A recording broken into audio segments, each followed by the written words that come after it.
de Absalão. E aí para onde foi que eles correram? A palavra do Senhor vai dizer que eles correram para o bosque, correram para a floresta. Absalão correu, ele foi montado em quem? Mulas. Mulas eles usavam para percorrer caminhos acidentados, caminhos difíceis de percorrer, caminhos que tinham buraco, que tinham pedra, que tinham espinho. A mula servia para isso, porque a mula conseguia.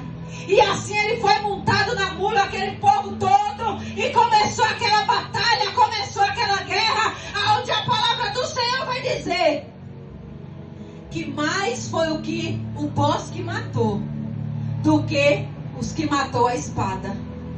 O que quer dizer essa palavra?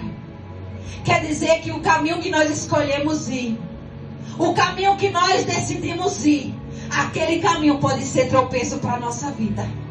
Aquele caminho pode ter prejuízo para a nossa vida. O caminho que nós escolhemos percorrer, porque eles decidiram ir pelo bosque e pela floresta. E a floresta tinha muitos galhos. A floresta tinha muito tropeço, tinha muito pedregulho, tinha muito buraco, tinha muitos lugares acidentados ruins de passar. Por isso que a palavra do Senhor está dizendo aqui, que mais foi os que o bosque matou, o que a floresta matou. Ou seja, o caminho que eles escolheram foi o que os matou. O trajeto que eles escolheram percorrer, o trajeto que eles escolheram a seguir, foi o que os matou. Foram 20 mil homens. 20 mil homens que não morreram, mas com a espada do povo do rei Davi. Não, a floresta os matou. A floresta, os galhos, a floresta densa, o bosque os mataram. E aqui Jesus traz uma verdade para mim e para você, que o caminho a qual nós estamos percorrendo vai definir a nossa vida ou a nossa morte. E nessa noite Deus pergunta para você: qual é o caminho que você tem percorrido? Qual é a direção que você tem procurado estar? Qual é a direção que você tem procurado seguir? Você pensa que é para a tua vida, mas é no final para a tua morte. Meu Deus, é bom. Às vezes pensa que é para a vida. Às vezes pensa que vai conseguir se livrar, vai conseguir sair ileso, mas a floresta estava ali, a floresta densa, com seus galhos, com seus terrenos acidentados, e os matou. E a palavra do Senhor vai dizer que Absalão, montado em sua mula, andou correndo pelo aquele bosque, pela floresta. O que foi que aconteceu, igreja? A palavra do Senhor vai dizer que ele era muito belo, muito formoso, era muito vaidoso.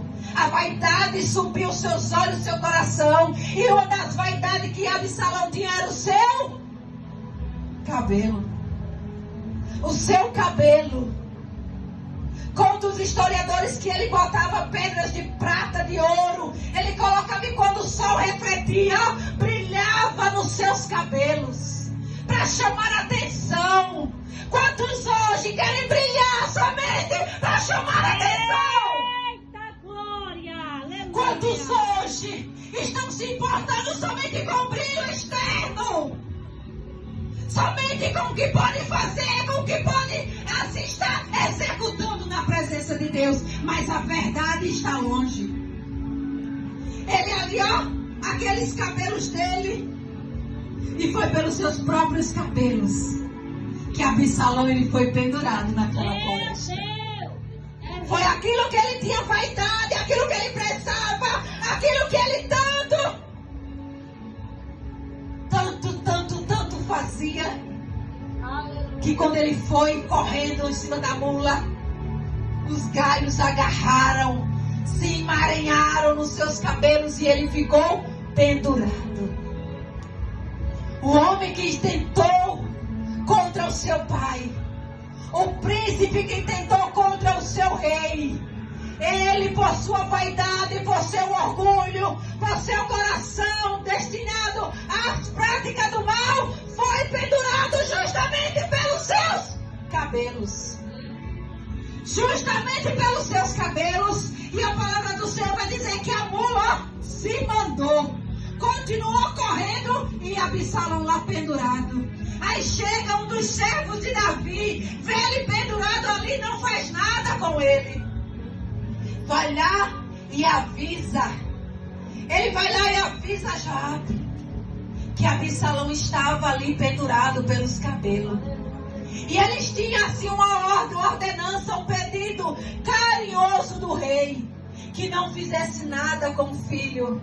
O rei, o pai, estava pedindo, mesmo o pai sabendo que aquele filho era mau, mesmo o pai sabendo que aquele filho intentou até matá-lo, o pai não queria a morte do filho. O pai nunca vai querer a morte do seu filho.